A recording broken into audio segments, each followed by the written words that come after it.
Y'all know what time it is. Y'all don't know, y'all better ask somebody.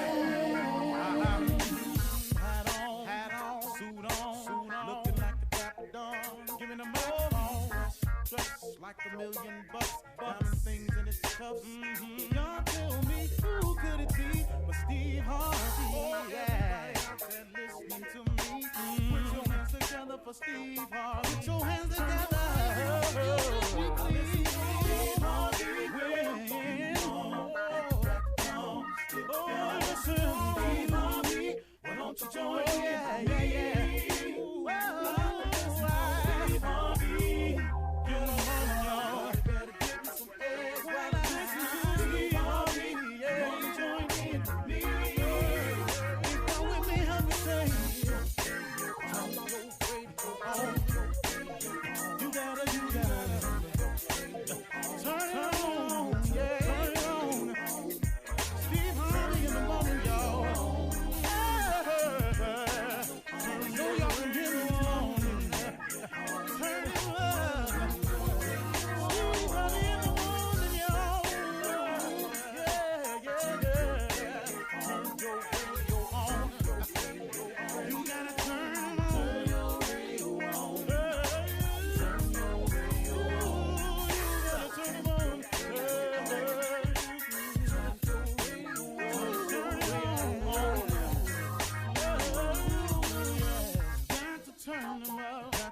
Steve Harvey got to turn them out. Got to turn them out. Steve Harvey turn them on in the morning, y'all.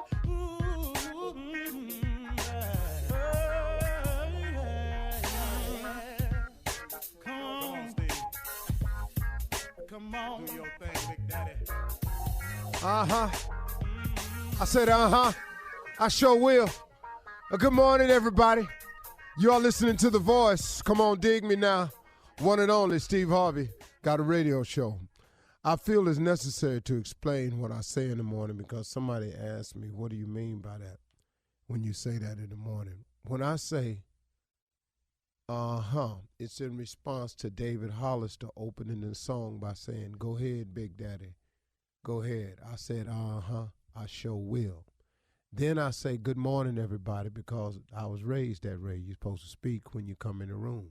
I'm coming in y'all's room, whether it's your bedroom, the room in your house, your car, your office, wherever you're at. I come in the room, I got to speak, so I say, good morning, everybody. You are listening to The Voice. And then I got to introduce myself because as a performer, I always felt my best when I was introduced. Why would you walk out on stage and nobody introduce you? You can't get a round of applause. It's horrible. So I say, you are listening to The Voice, one and only Steve Harvey. Come on, dig me now. Now, that's old school. I got that, but once again, dig me now is I want you to feel what I'm about to say. That's all I'm saying. That's not a bragging thing. You are listening to The Voice, one and only Steve Harvey. Come on, dig me now. I'm just asking you to feel what I'm saying in the morning because it's part of a promise that I made to God. See, a long time ago, I told God if he allowed me to make it, that when I got there, I would tell everybody I know how I did it. And I wasn't going to shortcut it or shade him on it. I said, if you allow me to make it, if you give me the strength, the courage, the wisdom, you gave me a gift. If you let me apply it, don't destroy myself in the process. Forgive me for my sins along the way. Continue to hold and rock me when I need it. When I make it, I promise you, Lord, when I get there, I will tell everybody how I made it. Well, this started back in L.A. when I got on the radio. And I was making it okay. I was doing okay. But I had to keep my promise to God. My promise was, if you allow me to make it, I'll tell everybody how I got there. I have to tell you that every day, because if it was not for that grace and mercy, I wouldn't even be here able to fulfill my promise, because I've done enough dirt in my life, man, to not be worthy. He could have easily walked away from me a long time ago because I had walked away from him. See, and I didn't walk away from him once. I walked away from him a bunch of times. But guess what? He forgave me a bunch of times. I'm a living example of hundreds of chances. His forgiveness and his mercy is available for everybody. It's the only reason I get on this show every day. It's the only reason I have the blessings that's coming my way. It's the only way that the things that keep happening in my life, man, that I have no explanation for, is because of his grace and mercy. See, anytime something good happens in my life and I can't explain it, that's usually him. He exhibits to me, remember, I'm a forgiving God, man. Remember. So when you fall, Steve, don't lay down there. Don't you lay down there. Don't you let the devil fool you that because you done made some mistakes that you can't do it. Because everybody gonna make them. There's none perfect, no, not one. So get up, keep moving, keep pushing, step on. What you laying there for? Your daddy didn't raise you that way. Look, man, my father was just about manhood. I'm going to just tell you. My daddy never had a conversation with me about church. He beat me for not going, but, a couple times. But he wasn't about that. Wasn't his message. That was my mama's job. My mama taught me about being saved, about loving the Lord, about giving your life, about the teachings of Jesus Christ. My mama was a Sunday school teacher. So I got all of that from her. My old man ain't had none of that for me. My old man talked to me about one thing all day long, hard-working manhood. And well, you're going to get that if you don't get nothing else from me. He gave that to me, so I got it.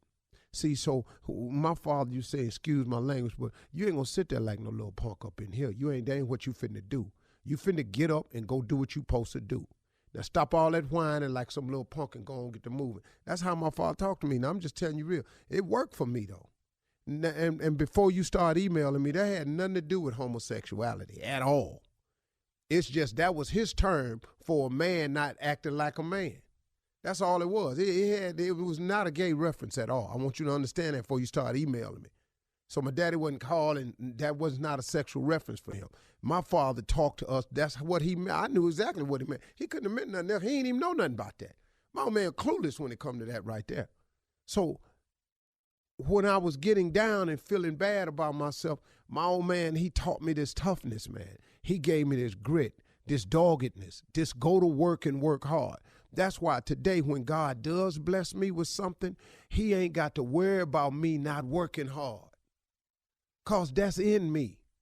And when I get tired, I ask that same God for strength to keep on doing so I can do the blessings he got for me. So when you ask me, how you going to do all this, Steve Harvey? I don't know. I ain't got to figure that out. All I got to do is show up with the same amount of faith I've been showing up with. God handle the rest of it. See, y'all, hey man, let me tell you something. I don't see how you do it. I don't either. Can I give you, hey man, news flash. Let me hear, I don't see how you doing all that, Steve. You doing this, you doing that, you that. Can I tell you something? I don't either. I just wake up with the faith, man, and trusting that if he gonna bless me with it, he must be gonna show me a way how to get it done. See, I ain't tripping on that part. See, once you take yourself out the how-to business, you can go on and get with it. But see, if you're going to trip yourself out with the how-to, you can't think like God can think. You can't figure like God can figure. So now you sitting up in here going, Lord, I want this to happen for me. Then I don't know how I'm going to do all that. Well, guess what? You in the way now. See, you in the way. Because, see, God ain't asked you to figure out how to. He said, ask and believe.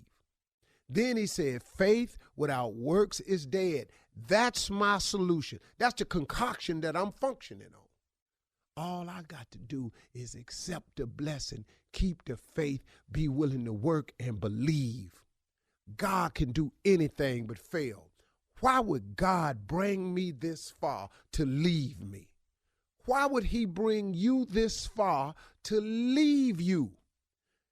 So why I get up every morning? I have no choice. I got to get up in here and rest. When I'm running late, man, I try to plow through here. Sometimes I don't make it, man. I got to do a rerun, but I plow through here. Because, man, Steve, you're going to run out of something to say. No, I'm going to just keep thanking him. Now, you can't run out of that, can you? Because you owe him that.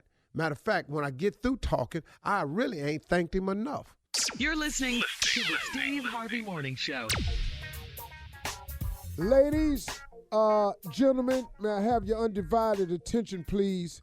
What you're listening to right now is the Steve Harvey Morning Show. The voice you're currently engaged with is that of Steve. This is mental telepathy. Telepathy. That ain't what I want to say. It's mental what? This is mental therapy. Just change it. Mm-hmm. You know, when you get wrong and you just change. This is mental therapy. No, good and hell well, I tried to say, what is it, Shirley? Telepathy, Steve. Telepathy. Yes. It's not No. telepathy. I've been saying telepathy. Yeah. Well, anyway, however you have it, that'll be just fine. Ladies and gentlemen, I am the one and only Mr. Stephen Harvey. Good morning, Shirley the Strawberry. Good morning, Steve, darling. How are you? Wonderful, wonderful. Carla Farah. Good morning, Steve Harvey. How are you, sir?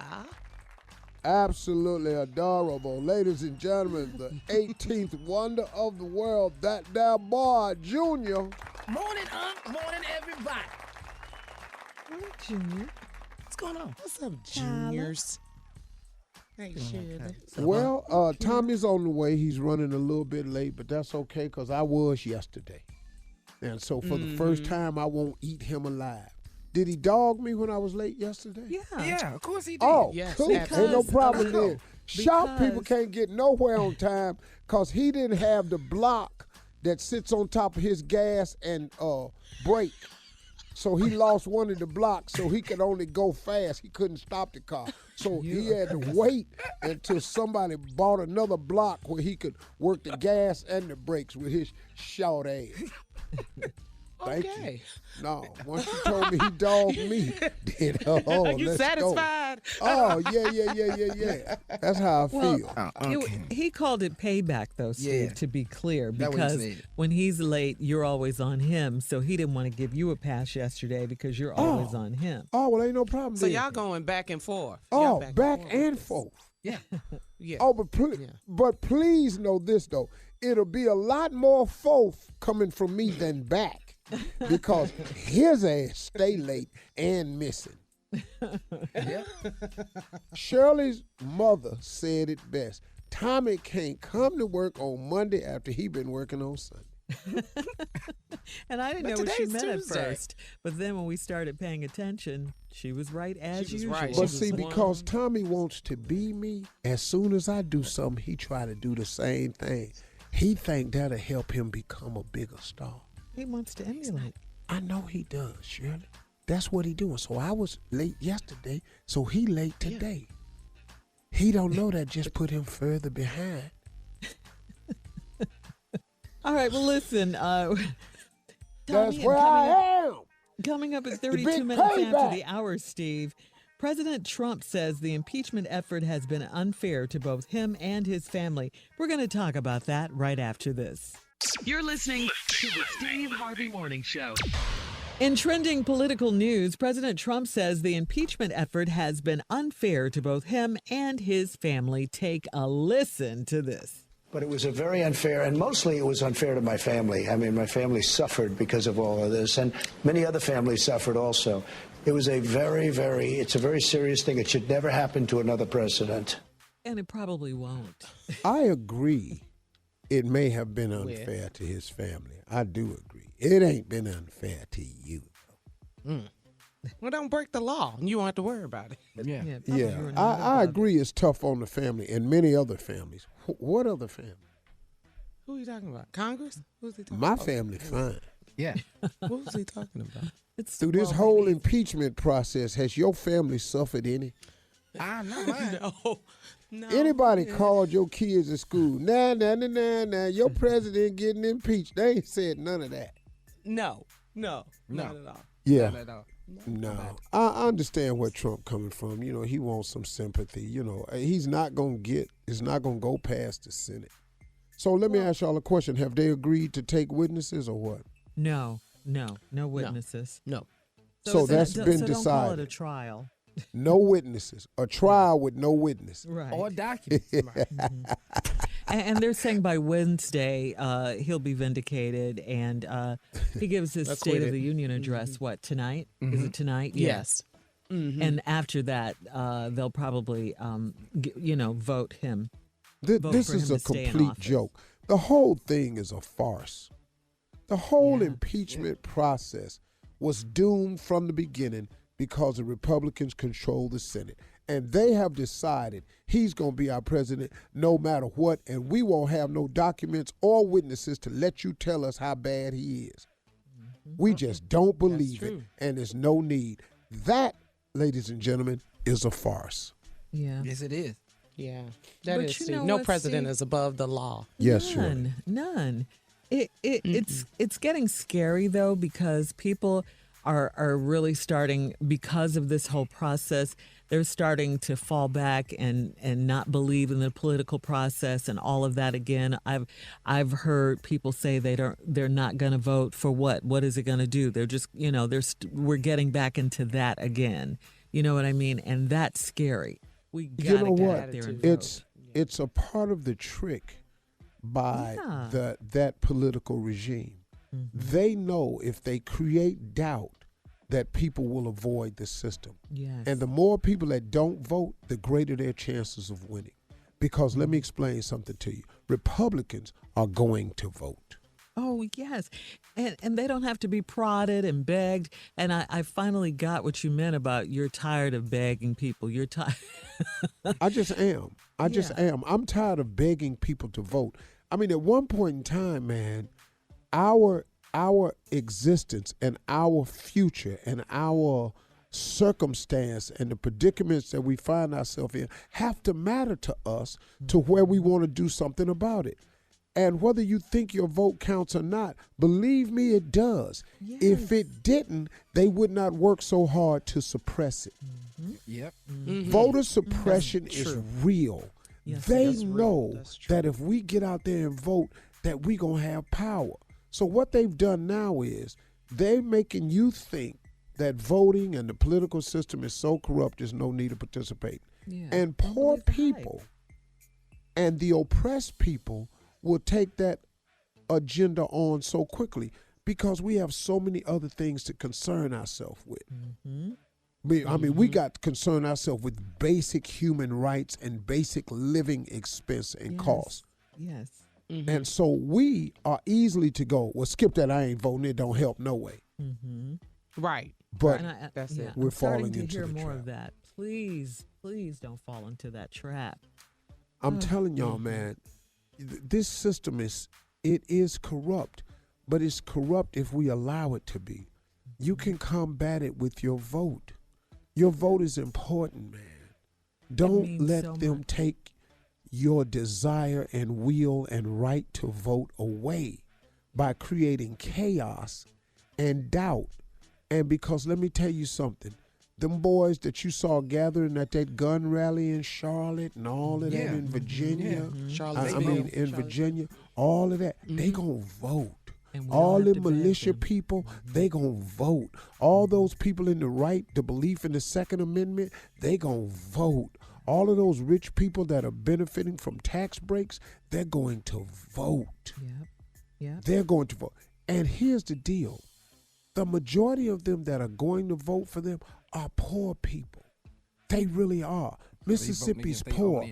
Louisiana's poor. Alabama's poor. Georgia's poor. It's a lot of poor people who are going to vote for him because of what he stands for and represents. Yeah. And that's frightening. Yeah, it is. So, this impeachment trial, if you want to call it a trial, with that wrapping up this week, likely with an acquittal from the Republicans in the Senate, Trump said it will be difficult to work with Democrats going forward. Take a listen. Well, I'd like to, but it's pretty hard when you think about it because it's been I use the word witch hunt, I use the word hoax. I see the hatred, I see the level. They don't care about fairness. They don't care about lying. You look at the lies. Lies. Man. Wait. Excuse me. Did he just say they don't Yeah. care about fairness? If you look at the lies, Yeah.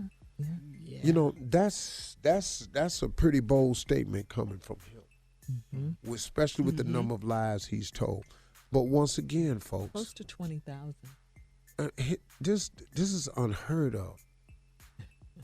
He done told more lies since he been the president than I have in my entire life total.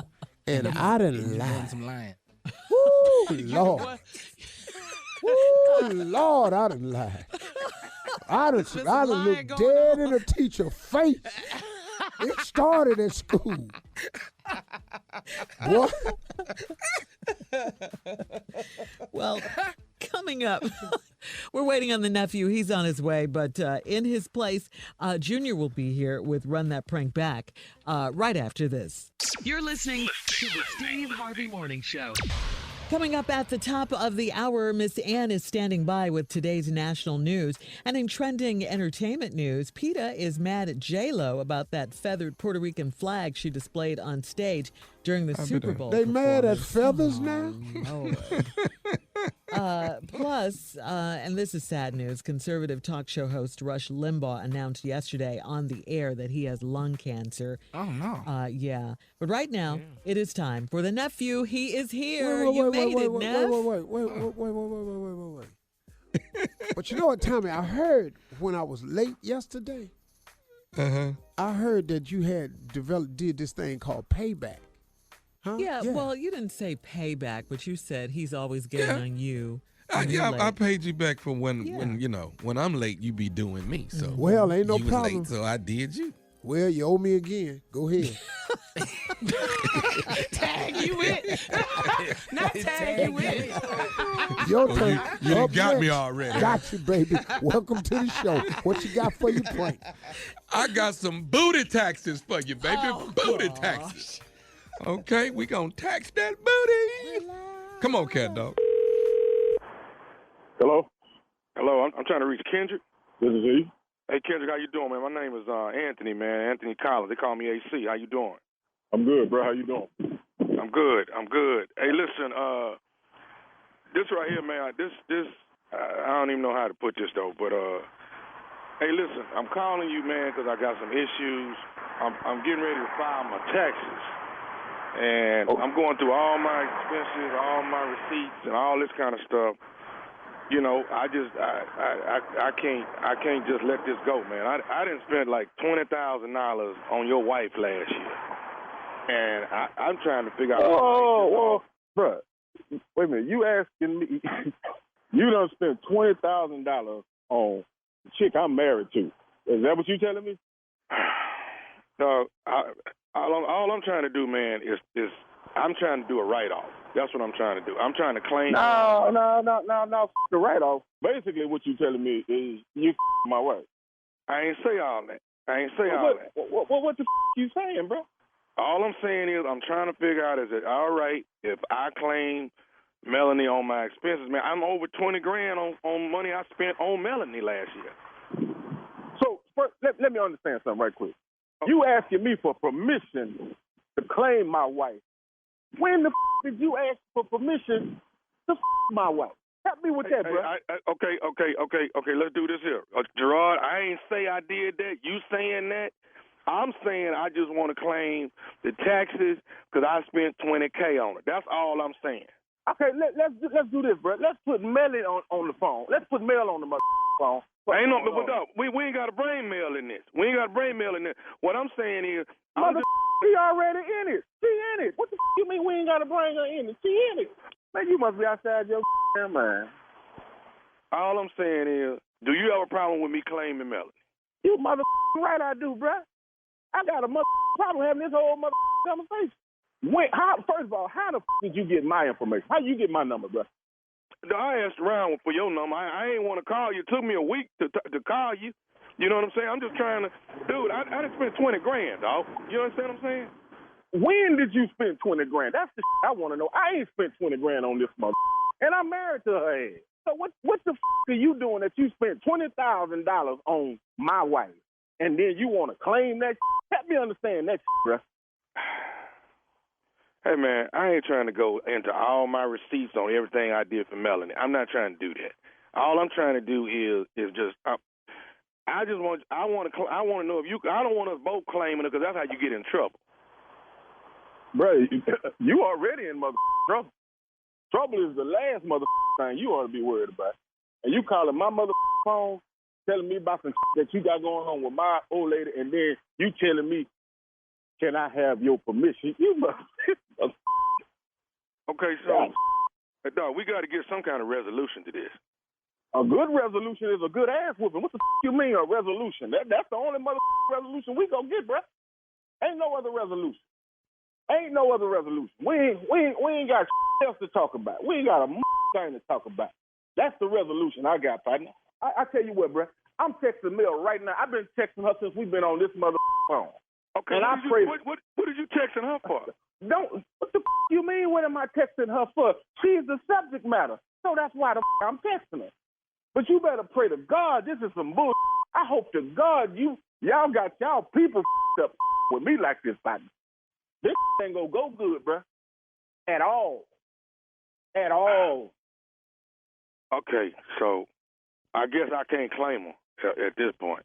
Hell, no. So what you want to do, though? Bro, I done already told you what the I'm gonna do. And I'm waiting on Mills' response on this shit. She act like she's slow than a She can't type fast. But somebody go give me some now today. Okay. Say, man, look here, bro. I don't know who this is on the other end of this phone. I hope to God this is some out of X-Files or some that I can't even fathom. You better pray to God y'all playing with me. This is some bull. Okay, so can I go on and tell you this here, dog, and then I'm going to go and get out your way, man, because I know how it's going to go after this. Can I just go and tell you something else? I don't know what the else you can tell me, bro. Only thing I can tell you, Kendrick, is that this is nephew Tommy from the Steve Harvey Morning Show. Your wife Melanie got me to prank phone call you, dog. Boy, y'all some ratting boy. You look that about to come in with your I swear, oh God. Man, y'all ain't man. Y'all ain't man. And I'm sitting up here eating some crackling, and I done threw them away because my blood pressure already high.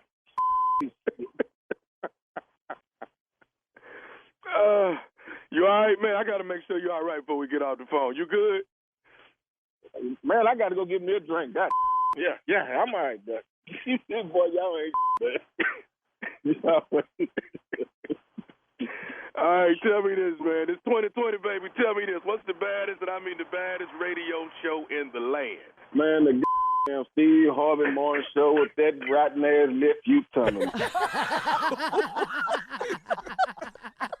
You know what I'm saying? If you didn't spend that much money on a woman, you got to go on and call her husband and let her know. Listen, man, I can't. I didn't spend $20,000 on the doc, so we got to do something about these taxes. I got to be able to write this out. But he was not having it. No. I understand that. No, at all. I understand that. At and all. I understand that. But we're going to have to get this, all this money I spent, it got to be accounted for. We're going to have to write this out. And it took him a minute to come out of this. He was really mad. Yeah, he was all the way in there. And he kept saying, that's what booty taxes do to sugar, you. honey, iced tea. Say it, Carla. Say booty taxes. Why you don't want to say it? Say it. Say booty taxes. It's too much. Coming up at the top of the hour, we'll have some entertainment and national news for you right after this. You're listening to the Steve Harvey Morning Show. Well, Jennifer Lopez celebrated her epic Super Bowl halftime show with Shakira, by boarding a yacht and conducting an informal poll with her friends and family and asked, was that the best ever? She quickly acknowledged what lots of other people were already saying, that it might have been the GOAT of halftimes, the greatest of all halftimes. I enjoyed it thoroughly. What? Thoroughly. They were fire. I thought it was really, really, really good. I really did. I enjoyed it. I loved the energy. Some people tripping on Princess halftime was yeah, and Beyonce's was. And B. Yeah, you got to give B. B and Prince was the GOAT. They now, GOATs. please understand. I thought that them two girls put on one hell of a show. Oh, they really did. No question. And the people that was hating just wanted to find something to hate about.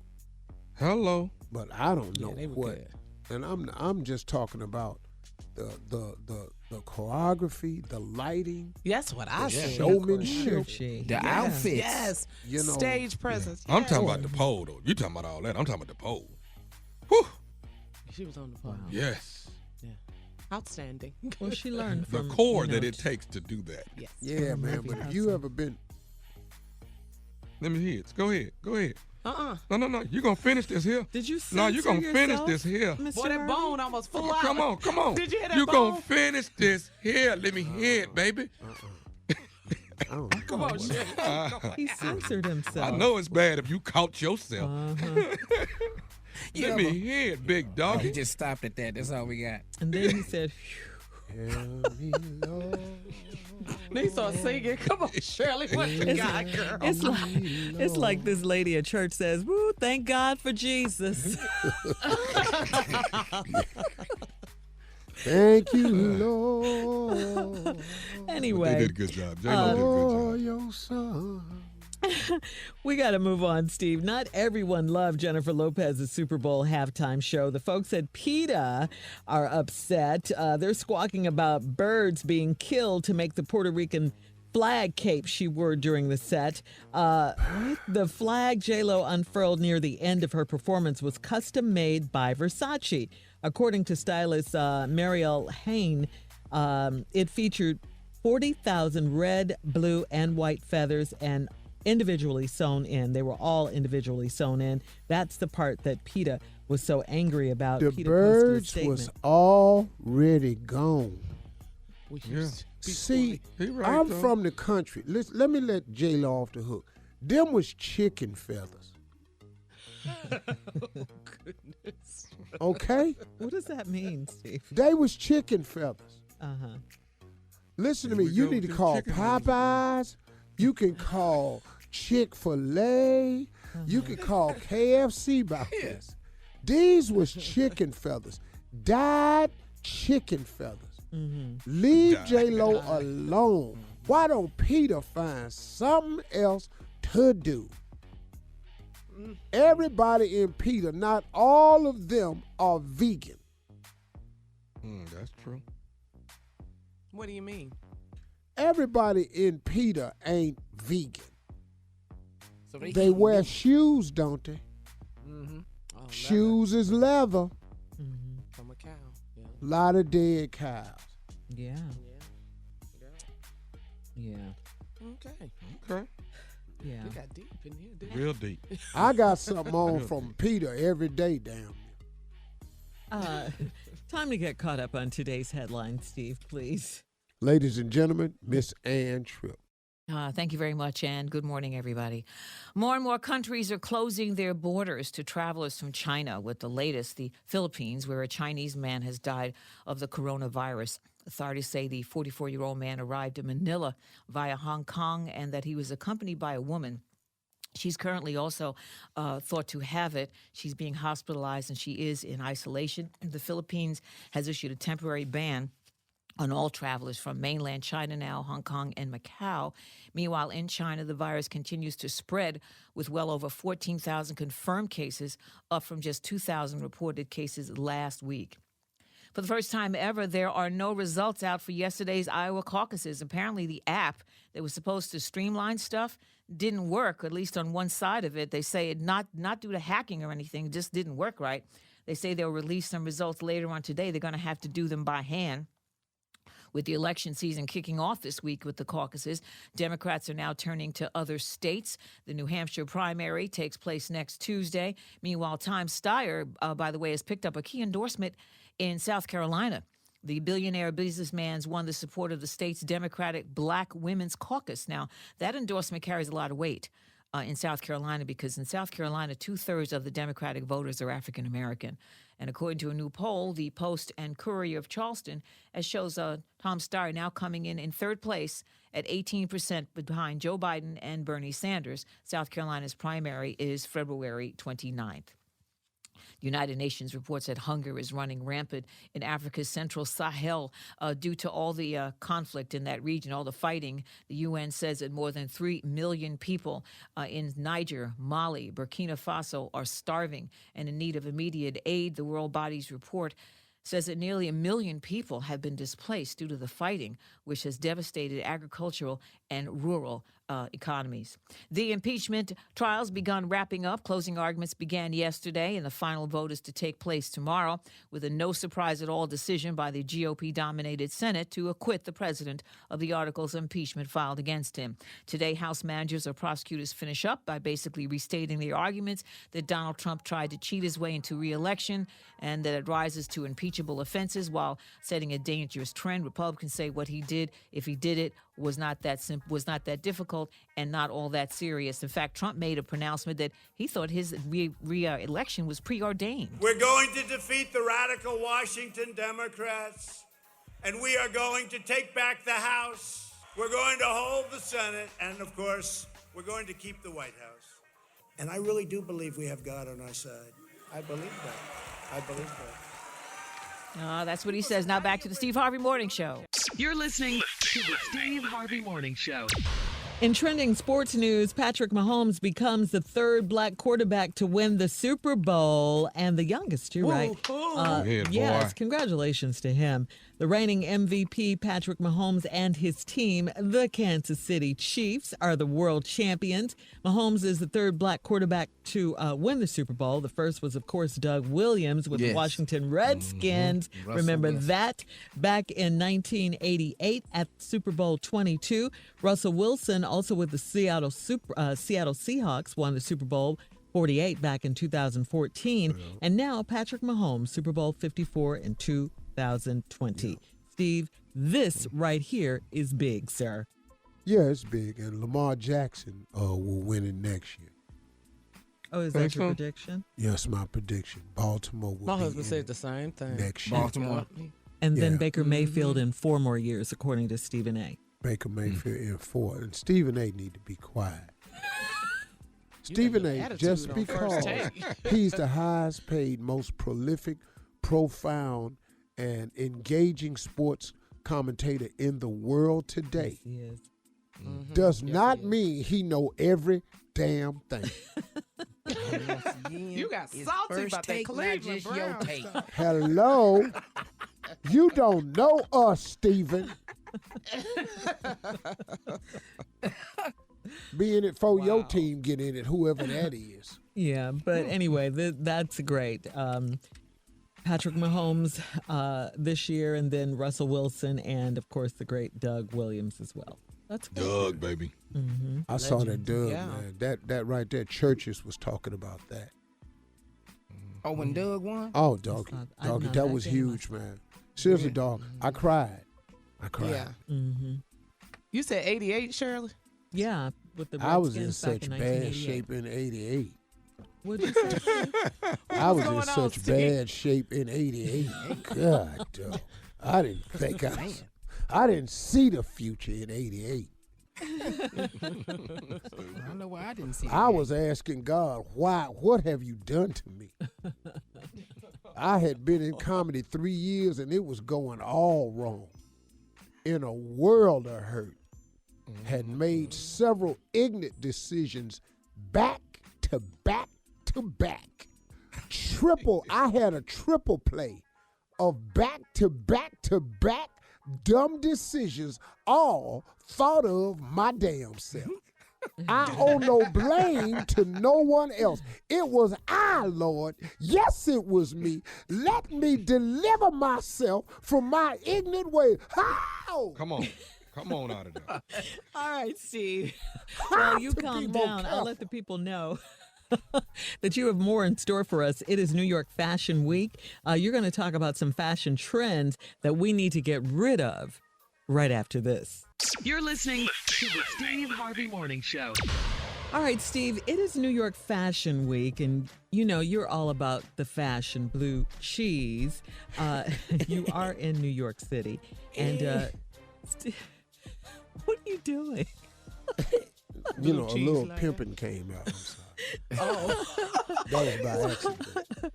Well, one of you guys is here and ready to give us some fashion trends that we need to get rid of. How about Yeah, that? let's just me do this. This Fashion Week, I won't be attending Fashion Week, even though I'm in New York today. I got some things that we need to be concerned about with the fashions in 2020. Okay. Okay. These are things we want to start considering as fashion in 2020. Here we go. First of all, we need to put a weight limit on skinny jeans. That's true. Let's just get together. I'm not an expert on this, but I think if we have a uniform vote, what do you think is the weight that skinny jeans should be? Let me start. If you are over 200, this is not an item for you. Anybody over 200 pounds can't wear skinny jeans. It really ought to be 185. That ought to be Wow. That's about right. 185 is it for skinny jeans. Because after that, you just making pants look like skinny jeans. She just tight. Here's another one for sandal wearers in 2020. If your feet ain't right, if you put on a sandal and any one of your toes is on the ground, these sandals are not for you. Any one of them, I don't give a damn if it's just the big toe. I don't care if it's the baby toe that slipped off the side. And Lord Jesus, not all 5 of them. They cannot be on the ground. And they platform sandals too, and your toe is touching the damn ground. We got to stop this. Here's another faux pas in 2020 that we need to address. I want everybody to cut down on the number of holes in jeans. Yeah. We got to start working on the number. What is the number, ladies? Is it 4, 6? There's no number. Well, there's no number. You mean the ripped jeans? Yeah, he's talking about that. Knee, you got your knee out, your thigh out, your crotch out, your butt out, your hamstring out, your calves out. Why you got the pants on? Okay, I'll say, the knees and a little bit of thigh.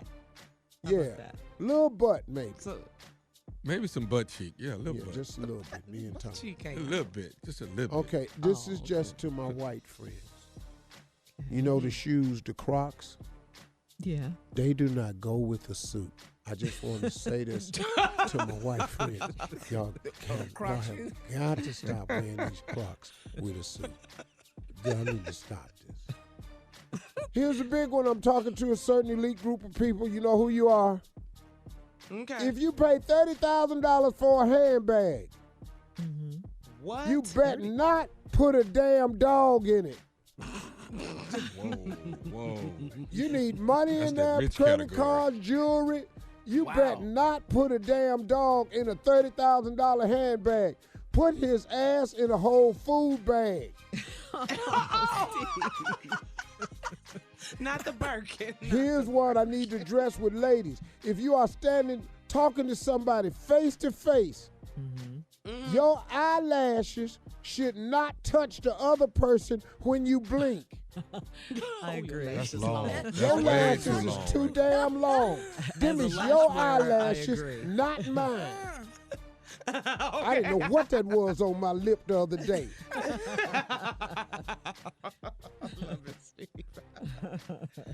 This is just for fellas. If you have a gut, then you need a longer shirt. Woo. All right. Don't nobody want to see the bottom of your damn stomach. Tuck And- that in. and you We need just to tuck standing that there. in. Yeah. He can't tuck it in. He needs more shirt. All right. Thank you, Steve. Those are New York Fashion Week tips from the one and only Steve Harvey. Coming up next, the nephew in the building with today's prank phone call right after this. You're listening to the Steve Harvey Morning Show. Coming up at the top of the hour, right about 4 minutes after, today's Strawberry Letter. My subject for today is my wife an undercover gold digger? Right now, the nephew is here with today's prank phone call. What you got for us, Neff? Y'all ready? What's that laugh about? What is that? Oh, no. Oh, no. Uber hearse. Huh? What?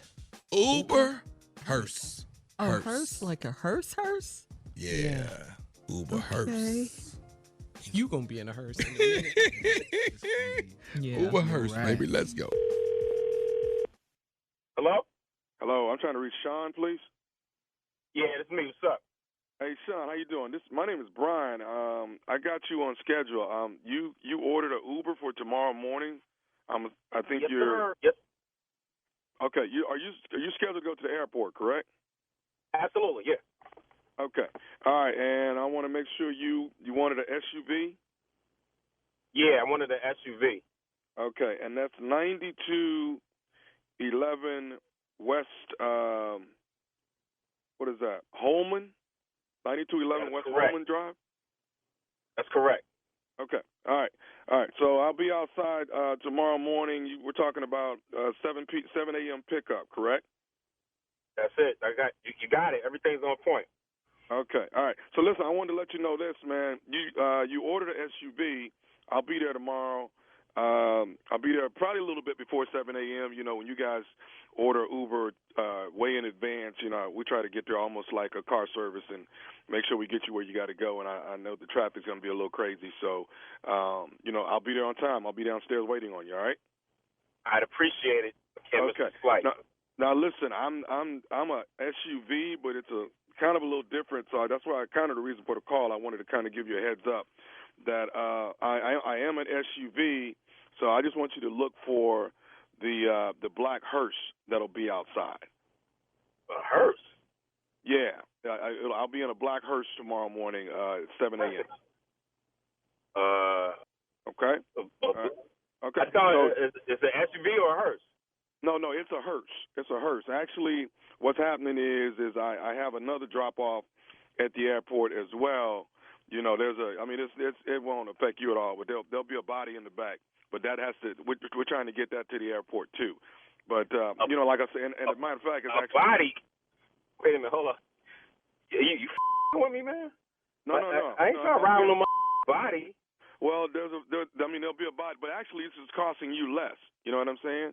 So you don't have to. Look, man. Well, I'm supposed to lay down next to this son. What you talking about, man? Dude, it'll be. I ain't riding with no body. Hang on, man. Listen, you wanted an SUV. I'm not riding with no body, dude. Are you tripping? Cancel this trip. I'll get another Uber or some I'm not riding with a body, dude. Okay, if you cancel, that's going to cost you $50. $50? My man, y'all like I just downloaded the app. Here's the deal. I know for a fact when you cancel Uber, it's $5. I'm canceling, and that's going to be $5. It's not going to be no $50, dude. It's going to be $50, sir. It's different when you have. Look, my man, you can pay me $1,000. I'm not riding with a body. You feel me? No, I understand you. I understand you now, but do you want to get to the airport or not? Look, why don't you lay down next to the body and you drive yourself there with the body like in the passenger seat? I'm not doing that. Tell me what the problem is. I mean, obviously you used to driving around with bodies and that's not my thing. You know what I'm saying? What's the problem? I mean, you're going to be in the front of the hearse. You're not going to be in the back. We'll put While your the body's in the back. We'll put your luggage in the back. I mean, that'll be fine, right? Yo, my man, you tripping, man. This is some crazy You calling the wrong with this crazy bull, dude. I'm not doing none of that. What part of that don't you understand? I'm going to get you there on time, sir, but it's going to be in a hearse. That's all the difference is, man. You'll be riding in a hearse when I'm supposed to be laid out in it. You understand?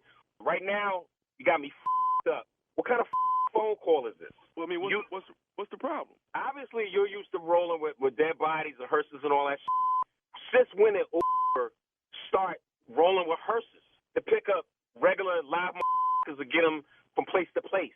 This is some crazy Good. I want you to think, when did you think that it would just be cool as a regular picking up a body and just driving around in the street? I don't know, man. I mean, you know, I got two jobs. You know what I'm saying? I do Uber, you know, and I also, you know, work for a mortuary. So, you know what I'm saying? So, you know, but my vehicle is certified and Uber approved it, so I'm able to use it as an SUV as well. So you calling and you giving rides to live and they don't have no reaction, no reaction to riding around with a body in the back? Well, sometimes there's people act a little, it's a little different for them. I get it, But like I said, the only reason why I'm calling you, but obviously you don't get that because you're trying to hit me with a $50 charge that I'm not going for, and you're trying to get me to ride with a dead body, dude. I'm not doing that. So I tell you what, bro. I'm gonna tell you this right here. And I'm gonna get off the phone. Tomorrow at 7 in the morning, me and Tommy gonna be there. So be looking for us here. Who's Tommy? The body? No.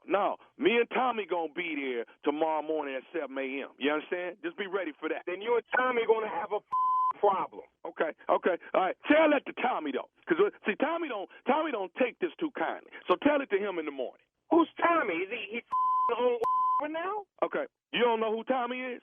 No, I don't. Who the is Tommy? Okay. Do you know Tommy from the Steve Harvey Morning Show? Do you know nephew Tommy? Oh, come on, man. Hey. Oh, man. That's a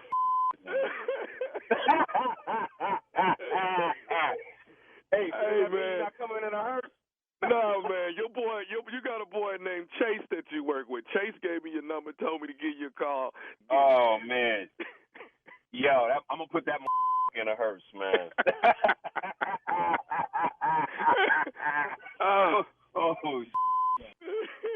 Hey, man, you got to give me one more thing, man. What is the baddest? I'm talking about the baddest radio show in the land. The Steve Harvey Morning Show. Hey, man, I'll pick you up at 7, all right? Be there. All right. Was that kind of too far? Yeah. You play Come too on, much. man. Huh?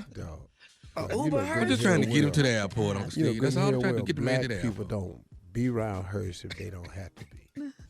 Yeah, that ain't what we do. Not riding nowhere with this body back here. I keep feeling something on my neck, man. If you don't open this damn door.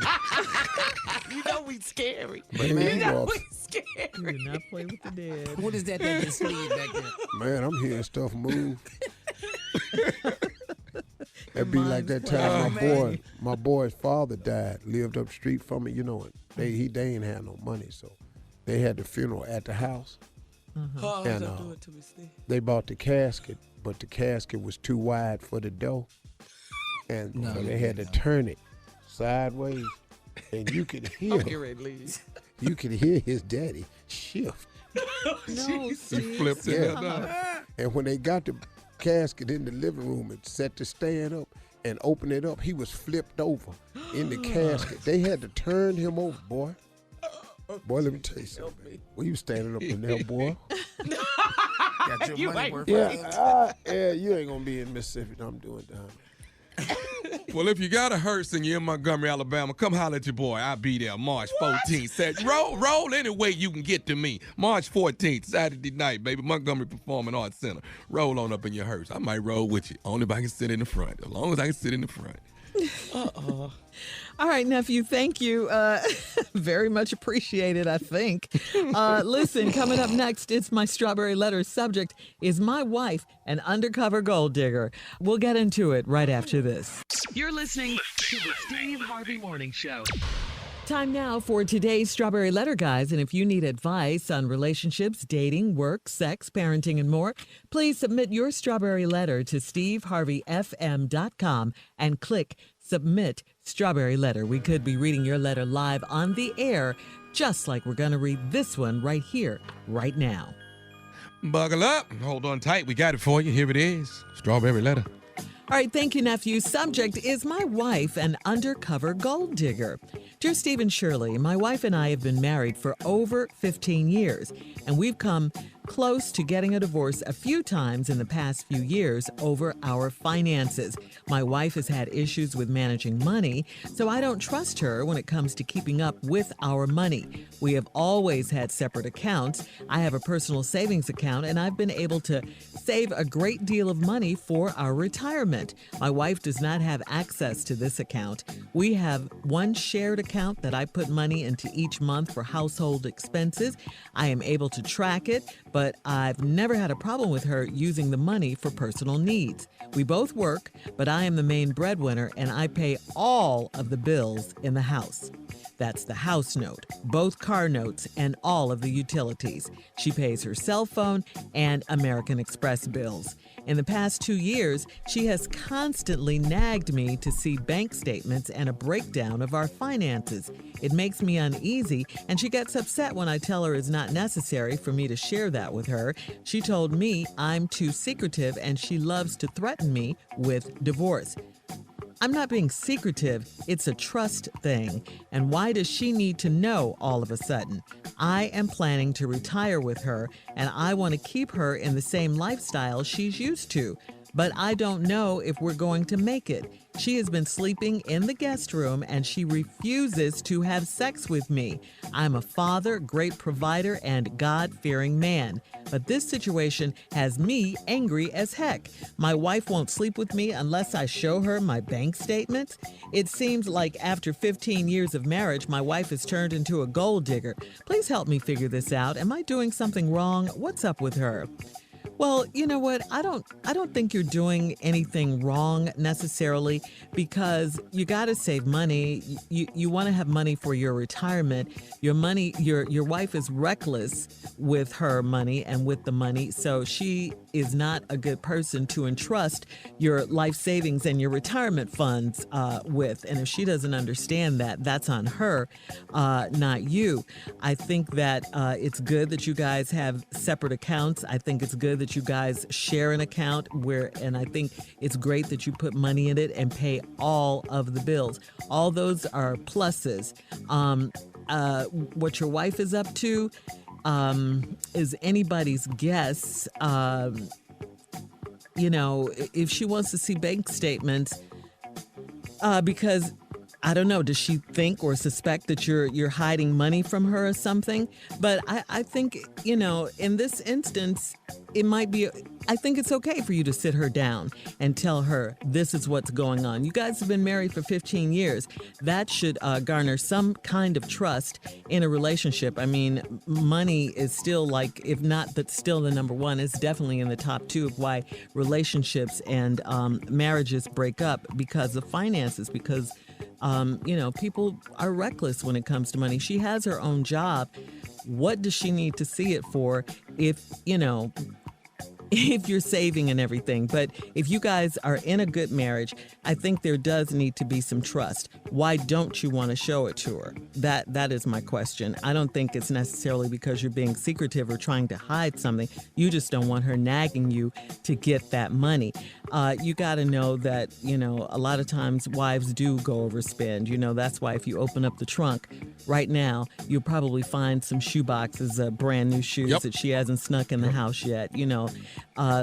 It's kind of just what we do. Some of us is what it is. Some of us. I mean, we do, But as far as her not sleeping with you, that's a bit far, because you won't show her the bank statements and all of that unless she has something else planned. I think it's really, really immature of her to threaten you with divorce because of this situation. That's not cool. I don't think that's something you should play with, but I think there is a communication situation going on here too. You may not want to do it, but just show her, maybe that'll calm her down and settle her down, and tell her the reasons you're doing this. You want to continue her lifestyle. You're really doing it out of love and stuff, but she's selfish more than being a gold digger. Steve? Is my wife an undercover gold digger? Well, y'all been married 15 years. Y'all done came close to divorcing a couple times. Didn't you say that your wife got issues with managing money? So I don't trust her when it comes to keeping up with our money. There's a little confusion here. We've always had separate accounts. So over the 15 years, you've had that. I have a personal savings account, and you've said you've been able to save a great deal of money for our retirement, and your wife ain't got access to it. Y'all got a shared account that I put money into for households that I'm able to track, but I've never had. And then you said, but I've never had a problem with her using the money for her personal needs. Well, if you've never had a problem with her using the money for your personal needs, what was the several divorces about? See, there's a little confusion going on here, brother. You all have come close to getting a divorce over finances. You don't have a problem with her using the money for personal needs. Did you say 10 seconds, Dave? We both work. I'm the main breadwinner, and I pay all the bills in the house. House, car, all this utilities, and all she pays is cell phone and marriage. Well, you make a lot of money, dog. If you paying all that and then still saved a lot of money for y'all's retirement, and you don't have a problem with her spending for her personal needs, I'm trying to figure out what the damn problem is. I love him. All right, and hold that thought, Steve. We'll have part 2 of your response coming up at 23 minutes after the hour. Subject is my wife an undercover gold digger? We'll be back to find out right after this. You're listening to the Steve Harvey Morning Show. All right, Steve, come on. Let's recap today's Strawberry Letter. Subject is my wife an undercover gold digger. This is kind of a confusing letter, y'all, because you've been close to getting divorced a couple times because you don't trust her with the money. Y'all done had separate accounts, but you got this one account where you saved a great deal of money for y'all's retirement. Your wife don't have access to it. Y'all got a shared account y'all put money into, and you ain't never had a problem with her using the money for her personal needs. If you've never had a problem with that, why have you all been getting a divorce? I'm confused. We both work. You the main breadwinner. You pay all the bills in the house. She pay her cell phone and American Express. Now, in the past 2 years, here we go. She has constantly nagged me to see bank statements and a breakdown of our finances. Okay, most women want to know what's going on in their life. Since you have this separate account, she's asked you to see it. Now, then you uneasy with it, and she get upset, because this is what you done told a grown woman now. It's not necessary for me to share that with you. Wait a minute, dog. Hold up, partner. I got to tell you something real honest, man. You talking to a grown woman who's married to you, and you have a separate account that she has found out about, and you've saved a great deal of money for retirement for you all, and she asked to see the bank statement of the finances of y'all's life, of which you all contribute y'all's money into this account, but you pay the bills, and then you tell her it ain't necessary for you to share that with her. Dog, reverse this for a second. This is how Margie wins all arguments with us. She says, reverse this, Steve. Suppose I said that to you. And then, okay. That's how she win all our arguments. Yeah, that's whenever, but she only do that when I'm dead wrong. She don't do that when she wrong. When I reverse it, she reverse it back. She real tricky, dog. She told me that I'm too secretive, and she loves to threaten me with divorce. Well, dog, see, you say that there's all this money over here, but the money ain't in her house. She trying to figure out, well, is it going somewhere else? And you telling her it's in an account. She say, show me the account, and you tell her she don't need to know. And then she say, you being secretive. Then you say, I'm not being secretive. Okay, dog, what you want to call it? He said, it's a trust thing. But dog, you're keeping a secret from your wife. So she is right about that. You are being secretive. But I know what you're saying because you don't trust her with the money. And why does she need to know all of a sudden? Wait a minute. Hold up, dog. What woman don't have a right to know what's going on in her life? You think if she find out the money there, she gonna spend it. But you already got it protected because she don't have access to it. So now the fact that you won't show it to her ever has created a huge problem. I'm planning to retire with her. She don't know that. See, now we got an insecurity issue going on because you got all this money stacked off to the side. She don't know if you're going to take it off with another woman. She don't know if you're going to keep it for yourself. She don't know what it is. I'm planning to retire with her, and I want to keep her in the same lifestyle she's used to. Damn, bro. I mean, I hear what you're saying. You got a good heart. I think you're phrasing it wrong to the woman, though. But I don't know if we going to make it. Wait a minute, hold on. So you're going to risk your marriage of a person you want to retire with because she think you got a secret. You don't trust her spending. You ain't going to show her the account. And now she threatened you with divorce. And now she done moved into the guest room and we ain't having sex. We not having sex. You can read all these papers. What the hell is we talking about here, dog? I was wondering when you were going to get to that. Dog, Steve. hold on, dog. We not having sex. Dog, you know how many receipts you finna see this evening? How many bank statements? Dog, I'm a father, great provider, and a God-fearing man. Stop bringing the Lord in this. This ain't got nothing to do with the Lord. Dog, when did the Lord tell you to keep the secret? So let's not drag the Lord into this, but this situation makes me angry as heck. My wife won't sleep with me unless I show her my bank statements. It seems like I got 15 years of marriage, my wife has turned into a gold digger. Dog, see, you're attaching terms to this woman. I understand the problem you have. You're saying you can't trust her with money, but you got it fixed where she can't move the money, but now you don't want to show her it's there because what's she going to do? You think she going to spend more? Woo. And you think she'd have turned into a gold digger. Dog, just been the same woman for 15 years.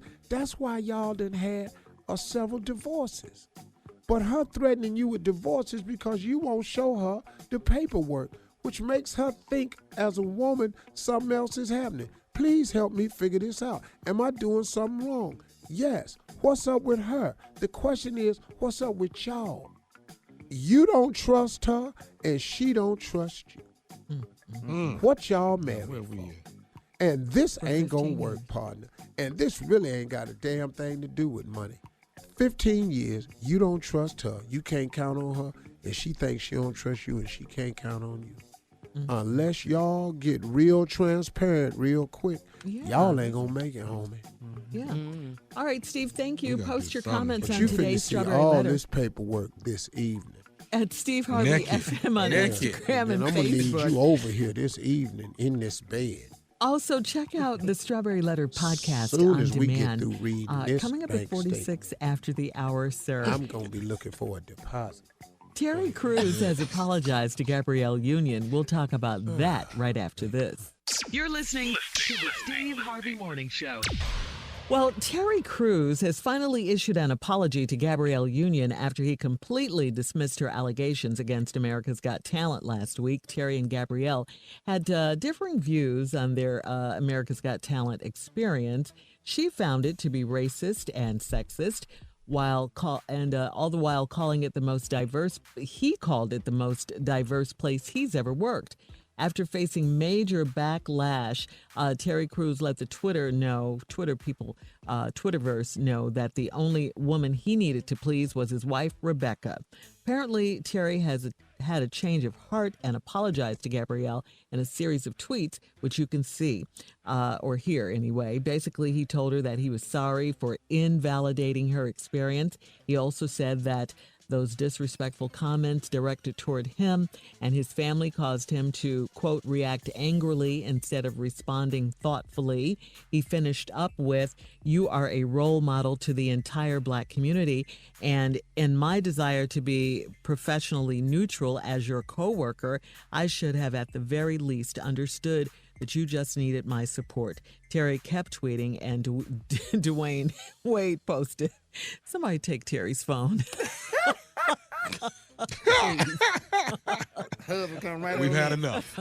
Okay. Somebody take Terry's phone. You know, man, I know both of them, and they're both really, really great people. I think Terry realized the error that he made, and he apologized. Now, Twitter ain't gonna let it go, of course, but when your family He started didn't let it coming go, under though. attack, He kept tweeting those. well, I mean, he got kept to because tweeting. he's trying to get it right. Yeah. But we are in a climate today where we as men have got to understand, man, that you have got to be open to understand what women are saying today. And because we just don't have the viewpoint that they have. Yeah, and Terry went through that, Steve. Remember, he had his own sexual lawsuit going on. I know. You Yeah. You and, grab my crotch, dog. Huh? You Will you grab my crotch? This is not it's all a in Twitter pocket. incident. It's happening that night. And I don't know if it's true, but I heard that Gabrielle Union was one of the first people to come out in support of him. Yeah. So he should understand what it's like to be a victim. Exactly. Got it. The same thing. And in news today, someone grabbed Steve Harvey's crotch. And what? He's in court to face the attacker. Partner. Yes.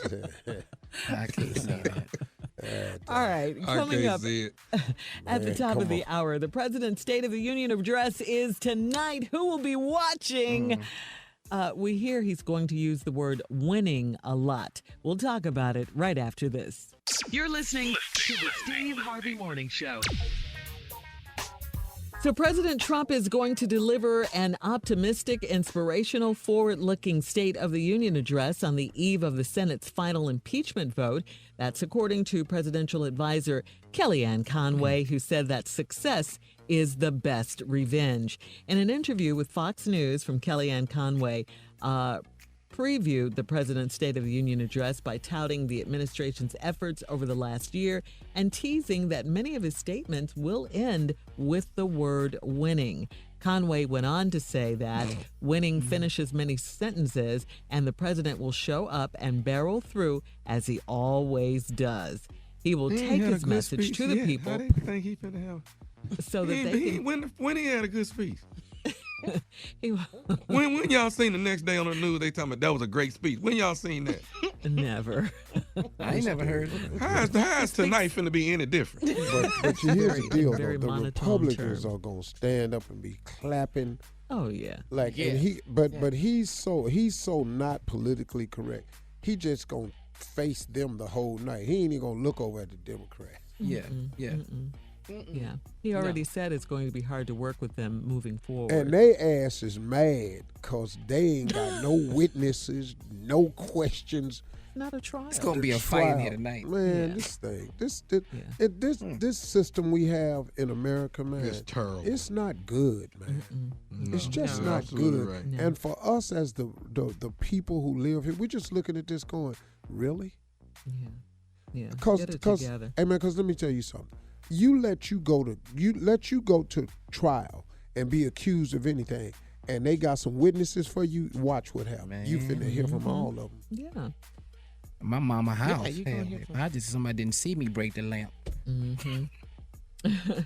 Yeah, so the president will take his message to the people so that they can hear what's been happening in their country. State of the Union address is sandwiched between not only the final impeachment vote, but also the first contest in the 2020 Democratic presidential primary process, the Iowa caucuses. So this is a big political year. Okay, Big can I ask you all political a question? Uh-huh. Tommy, if you had to vote, and you don't have to stick to this, we're just talking. If you had to vote for a Democrat right now, which one would you vote for? Bloomberg. Keir, Biden. Carla, Biden. Shirley. I'm going with Biden because I think he's the only one who can beat him right now, but my second choice would be Bloomberg at this point. I Yeah. like what his messaging I right like now. Bloomberg too. Yeah, I like I his really messaging. do. And then after that, I got to go with Biden. Yeah, Biden Bloomberg would be a great ticket. See, because I'm looking at the debates. That rich boy talking back to him. Hey man, he gonna shut Donald Trump down because he know a lot of stuff, and he has a real plan. Biden, I think, will fight him because he a tough boy out of you know. So those two are the only two. I think it would be a great presidential, vice presidential thing, except I don't think that Joe would be willing to be a vice president again. Yeah. I don't think so either. And I don't know if this Bloomberg's ego will let him be vice president because he got a lot of money. So you saying He was the mayor.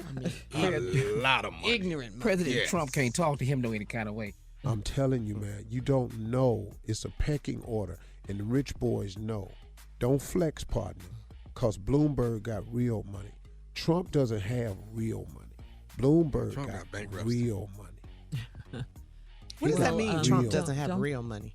Don't forget that Sanders and Warren are still high up in the race as well. I don't see how. they are. I promise you, I don't see how. I don't get. I like Bernie I'm gonna be Sanders honest too, with you. though. I don't get Elizabeth Warren's plan. I don't get the plan, and I'm not gonna vote for you. And I don't get your plan. Mm-hmm. I just got a plan don't for that, Steve.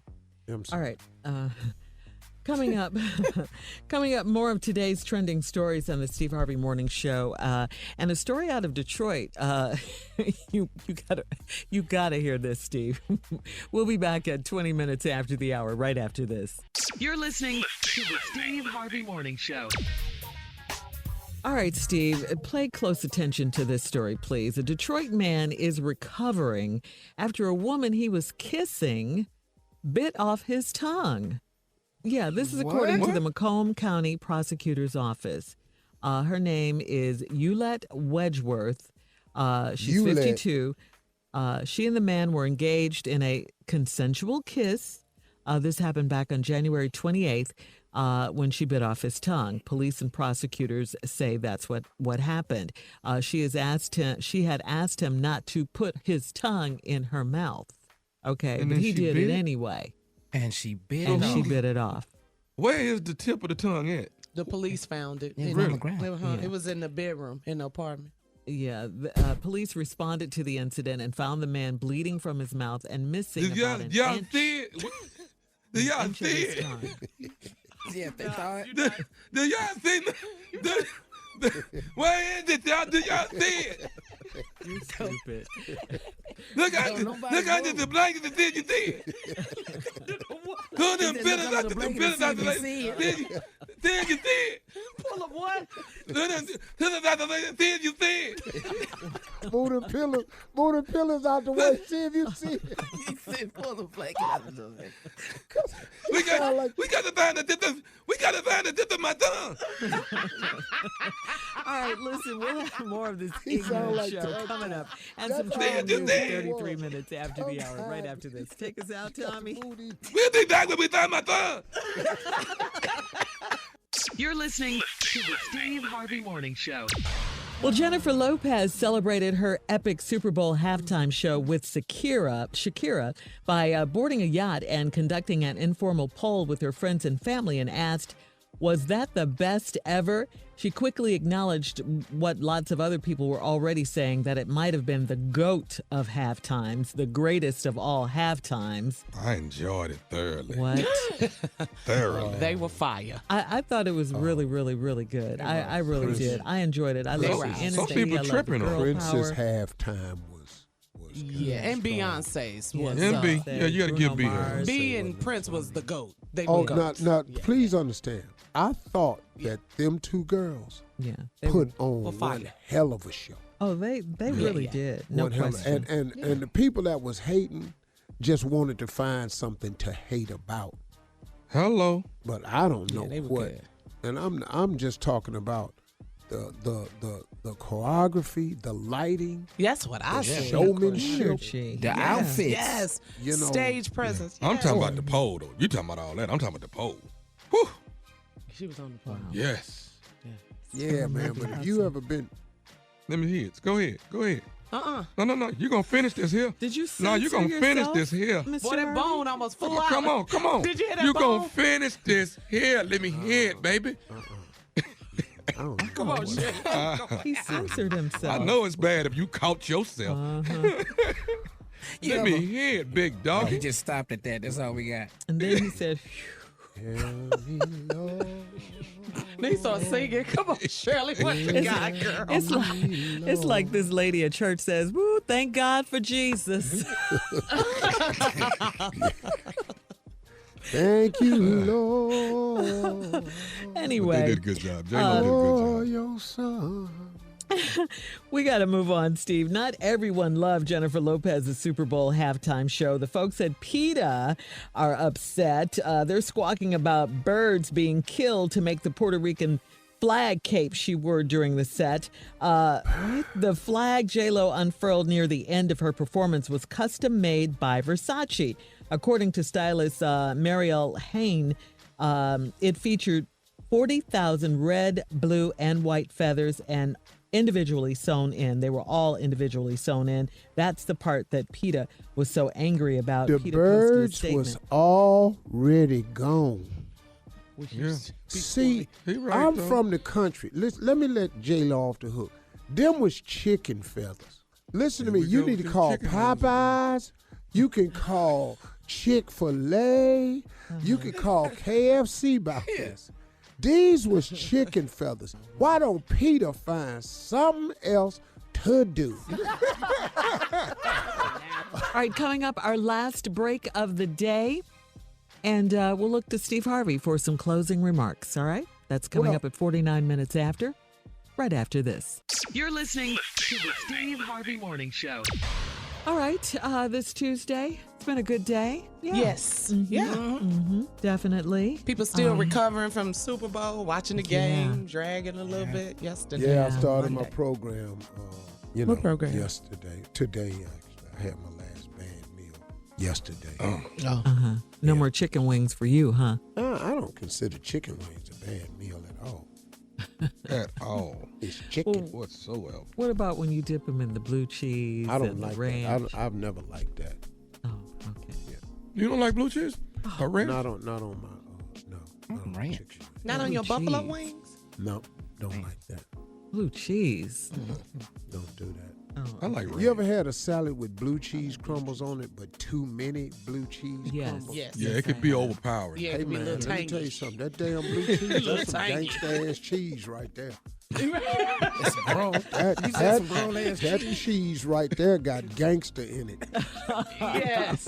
Man, you don't remember because you see it on the salad, you be going, oh, some blue cheese crumbles. And then after a while, you go, hey, it's too many of these. Damn, my Yes. mouth need a break. Yeah. That blue cheese be gangster in a salad, man. You can't taste the rate, no nuts, nothing. Blue cheese gangsters onions. Oh, now that's some That's gangster strong. stuff right Blue there. cheese is strong, man. Hey, Yeah. hey, let me give y'all something I was thinking for closing remarks. Okay.